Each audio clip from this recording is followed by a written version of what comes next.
କାକା କ'ଣ ଖାଉଛ କିରେ? ଭାତ ଡାଲମା ଆଉ ସନ୍ତୁଳା ଭେଣ୍ଡି ମାଖନ ଆଳୁ ଟମାଟୋ ମିକ୍ସ। ଆରେ ଥାଳି ତ କିଛି ନାହିଁ ରେ। କିଛି ନାହିଁ କ'ଣ ତତେ ଦିଶୁନି? ଏଇଟା ଭାତ ନାହିଁ ଆଉ କ'ଣ? ଆରେ ସେଇଟା ଭାତ ଆଉ କ'ଣ ସେଇଟା? ଡାଲି ଆଉ ଲଙ୍କା ଗୋଟେ ଶୁଖା ଲଙ୍କା ଗୋଟେ ଅଛି ଆଉ ସେଇଠି ଭେଣ୍ଡି ଅଛି କାଙ୍କଡ଼ ଭଜା। କାଙ୍କଡ଼ ଭଜା ସିଝିଛି? ଦେଖିଲୁ ଖା ତ ଟିକେ ଦେଖିବା।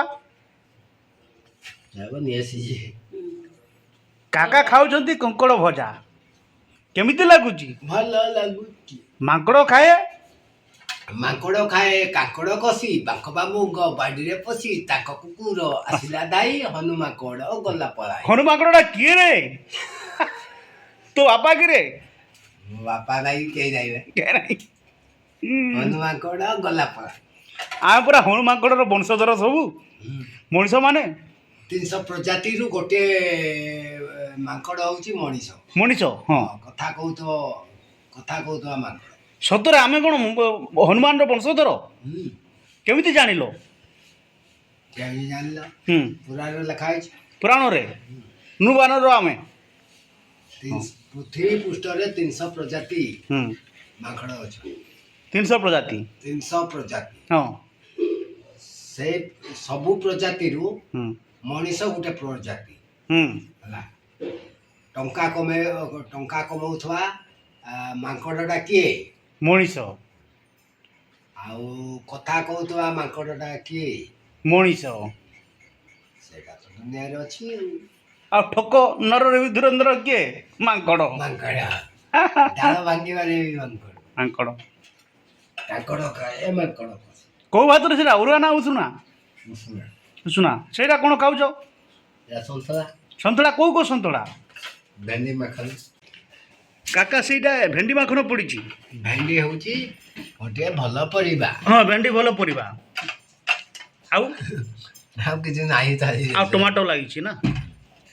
ଡାଲମାଟା ଭଲ ଲାଗୁଛି? ହଁ। ଡାଲମାର ଢେଗ କ'ଣ ଅଛି? ଡାଲମାଟା କିଏ ତିଆରିଛି? କିଏ ତିଆରିଛି? ଆମ ବିଶ୍ୱାମିତ୍ର। ଆରେ ତୋ ପୁତୁରା ତିଆରିଛି କି? ଭଲ ଲାଗୁଛି? କ'ଣ କ'ଣ ପଡ଼ିଛି ରେ ସେଥିରେ? କିଛି ନାହିଁ। ଆଉ ଡାଲମାର କିଛି ପଡ଼ି ନାହିଁ।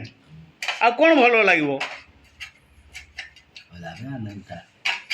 ହଉ ଆମ କାକା ଖାଉଛନ୍ତି, ଦେଖନ୍ତୁ କିପରି ଖାଉଛନ୍ତି।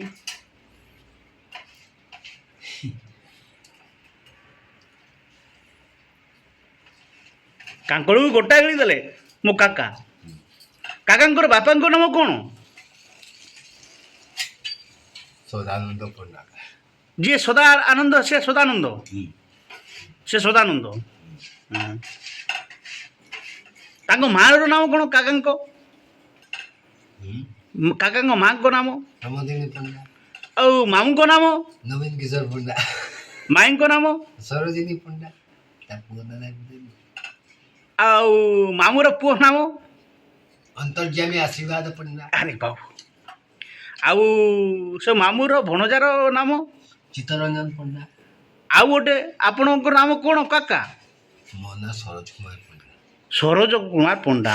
ଓ ନବୀନକୁ ବାପା କୁହନ୍ତି କି? ହେ ମାମୁଁଟା ବାପା ହେବ କେମିତି? ତୋ ସିନା ବାପା ହେବ। ହରି ଓମ୍ ହରି ଓମ୍ ହରି ଓମ୍। ଏମିତି କହିବୁ ପଠେଇବୁ।